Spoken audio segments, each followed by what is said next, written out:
안녕하세요, 신작가입니다. 동북아 3국은 서로 사이가 굉장히 좋지 않은 상황에 와 있습니다.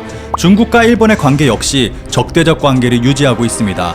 그런데 놀라운 것은 일본은 중국의 공산화를 돕고 중국은 일본의 독재를 돕는 적대적 공생관계에 있다는 것입니다.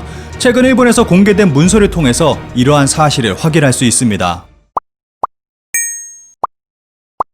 일본에서 실시하는 중국에 대한 호감도 여론조사를 살펴보면 항상 높은 수치로 중국이 싫다는 답변이 나오고 있습니다. 일본인이 중국을 싫어하는 이유는 여러 가지를 들 수 있겠지만 그중 하나는 눈에 확실히 들어오는 중국인 관광객들의 비매너 행동이라고 생각합니다. 다른 나라 관광객들과는 다른 대범한 행동을 보여주면서 전 세계적으로 유명세를 떨치고 있는 중국인 관광객은 일본에서도 예외가 아닙니다. 그리고 중국명 야오이다오, 일본명 센카쿠 열도를 가지고 영토 분쟁 중에 있기도 합니다.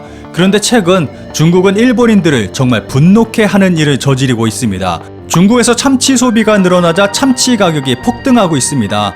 13억이나 되는 중국인들의 입맛이 바다식품 쪽으로 옮겨가면서 국제 생선 가격이 치솟고 있습니다. 세계식량농업기구는 국제 생선 가격 상승의 주요 원인으로 생활 수준이 높아진 중국인의 입맛 변화를 꼽고 있습니다. 일본인에게 참치회는 한국인의 삼겹살과 비슷한 위치에 있다고도 볼 수 있습니다. 한 해 세계 참치의 소비량의 85%를 일본이 소비할 정도였습니다. 이런 참치의 가격이 급등하면서 이제는 일본인들도 먹기 힘들어진 생선이 됐습니다. 중국은 세계 농산물의 블랙홀이라고 불릴 정도로 무언가가 중국에서 유행하면 그 식재료는 먹을 수 없게 될 정도입니다. 자신들이 좋아하는 참치까지도 쓸어가고 있는 중국에 일본인들은 분노하고 있습니다. 이와 반대로 중국은 정말 많은 것들에 대해서 일본에 감사하고 있습니다. 중국 공산당은 장기 집권의 모델로 일본의 자민당을 연구하기도 했다고 전해지고 있습니다. 이 사실은 일본의 중국 전문가 사이에서는 이미 잘 알려진 사실이라고 합니다. 심지어는 중국 공산당의 아버지라고 불리우는 마오쩌둥은 1972년 카쿠에이 일본 총리를 만나면서 감사의 말을 전하기도 했습니다. 중공은 일본에 감사하게 생각합니다. 만약 일본의 대륙 침략이 없었다면 우리는 국공합작이 있을 수 없고 우리는 발전할 수 없고 최후 승리를 이룰 수 없었을 것입니다. 많은 일본 사람들이 우리를 만나면 사죄하고 용서를 비는데 내가 보건대 일본의 침략이 없었던들 우리가 어찌 대륙을 정복할 수 있었겠습니까? 우리가 일본에 감사해야 할 일이지요. 이뿐만 아니라 1964년 일본 사회당 사사키 코조 위원장이 마오쩌둥을 만나 중국 국민에게 막대한 손해를 가져와 미안하다고 인사하자 마오쩌둥은 그렇지 않다. 일본 군국주의는 중국에 큰 이권을 가져왔으며 중국 인민에게 권리를 되찾아 주었다. 여러분, 황군의 힘이 없이 우리가 권리를 빼앗는 것은 불가능했다고 발언하기도 했습니다. 마오쩌둥의 이러한 발언은 정말로 중국의 공산당이 일본 제국주의에 감사한 마음을 가지고 있다는 것을 보여주고 있습니다. 일본의 국뽕책 중에 일본의 2차 대전 참전을 수많은 아시아 국가들이 감사하게 생각한다는 내용의 책이 있는데 중국을 보고 있으면 일본의 주장이 사실이었습니다. 사실 중국 공산당의 아버지라고 불리우는 마오쩌둥은 철저하게 친일이었습니다. 마오는 사실 일본군과 거의 전투를 하지 않았고 자신이 이끄는 중국 공산당의 팔로군에 항일 부대의 전력의 10% 이상을 투입하지 말라는 지령을 내리기도 했습니다. 게다가 오히려 일본의 장제스가 이끄는 국민당의 정보를 제공해 일본군의 힘을 빌어 국민당을 대륙에서 몰아내기도 했습니다. 이렇게 본다면 중국이라는 나라는 철저하게 친일의 나라라고 볼 수도 있습니다. 대만과 중국은 서로 싫어하지만 둘 다 친일이라는 공통점이 있네요. 이런 가운데 최근 일본에서 충격적인 문서가 공개됐습니다. 이번에는 일본이 철저하게 친중이라는 것을 보여주고 있습니다.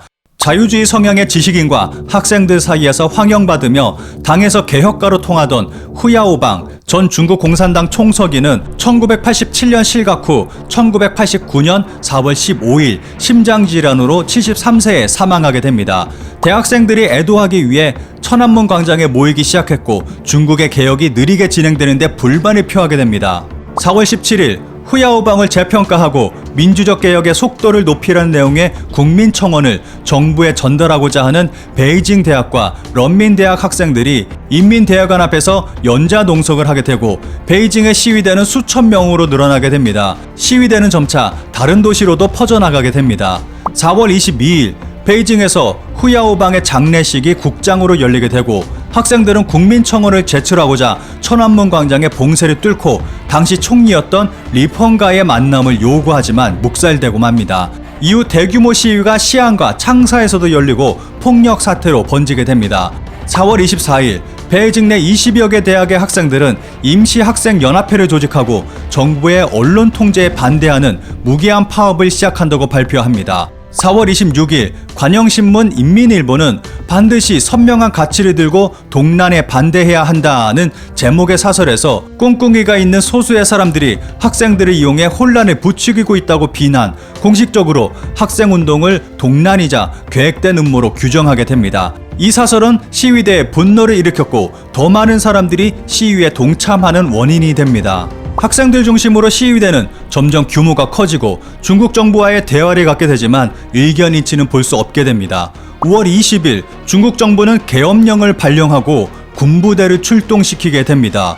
6월 3일 탱크까지 동원된 무장된 군대는 시위대를 해산시키기 위해 총기 사격을 하게 되고 이때부터 수많은 사람들이 희생되게 됩니다.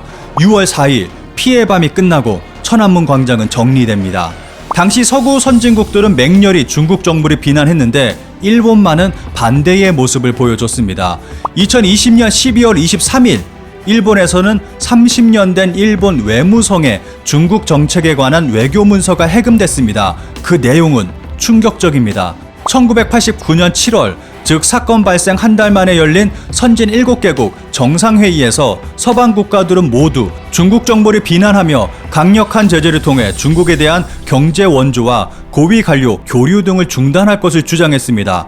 하지만 일본 정부는 당초부터 비난을 망설였습니다. 일본은 중국 정부에 의한 자국민 대량 학살에 대해 중국 정부를 비난하기는커녕 다른 국가들과 달리 중국에 대한 강력 제재를 반대하고 나섰고 중국을 고립시켜서는 안 된다며 중국 정부를 옹호한 것입니다. 이번 외교 문서는 천안문 항쟁에 대해 일본 정부가 어떤 대중국 정책을 펼쳤는지를 잘 보여주고 있습니다. 덩샤오핑의 인권보다 국권이라는 선언을 지지한다. 중국 당국의 자국민 탄압과 살해도 중국 내부의 문제로 보고 비난하지 않는다. 다른 민주주의 국가들의 중국 비난에 동조하지 않고 중국의 국제 고립을 막기 위해 노력한다. 중국에 대한 기존의 거액 경제 원조를 계속한다. 중국을 지원하면 중국의 민주주의 확산을 돕는 것이다.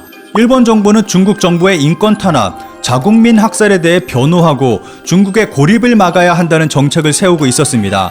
일본은 기존의 중국 공산당 정권에 대한 막대한 경제 지원을 계속하면서 국제 여론 속에서 중국 정부를 옹호하고 또한 중국의 군사력 증강과 중국 내 민주주의 탄압 강화를 도왔습니다. 그러면서 이러한 일본의 정책이 중국의 민주화와 개혁 개방을 확산한다고 주장했던 것입니다. 일본의 원조는 중국으로 하여금 반대 노선을 걷게 하여 민주주의 억압과 군비 확대를 강화시켜 일본에 대한 군사 위협도 증가하게 하는 결과를 초래했고 이것은 전후 일본 외교의 최대 실수라며 일본의 언론들은 당시 일본 정부를 강하게 비난하고 있습니다. 당시 일본 정부가 중국을 지지한 이유는 단 하나였습니다. 바로 돈입니다. 1980년대 중국은 덩샤오핑의 백묘 흑묘 발언과 함께 실용주의 경제 정책을 본격적으로 펼치던 때였습니다. 그리고 일본이 중국 시장에 본격적으로 진출하던 시기이기도 합니다. 그래서 일본은 중국에게 꼬리를 흔들며 중국의 심기를 건드리지 않기 위해 노력했던 것입니다. 이러한 중국과 일본의 관계를 살펴보면 겉으로는 싫어하는 척하지만 보이지 않는 곳에서는 이보다 더 확고한 동업자 관계는 없을 것입니다. 당시 중국의 민주화를 위해 싸우던 중국인들의 모습을 보면 여유와 낭만이 있습니다. 광장에서 춤을 추기도 하고 여유 있는 미소를 짓기도 합니다. 이렇게 여유와 낭만이 있는 중국인은 지금 모두 어디로 사라진 것일까요?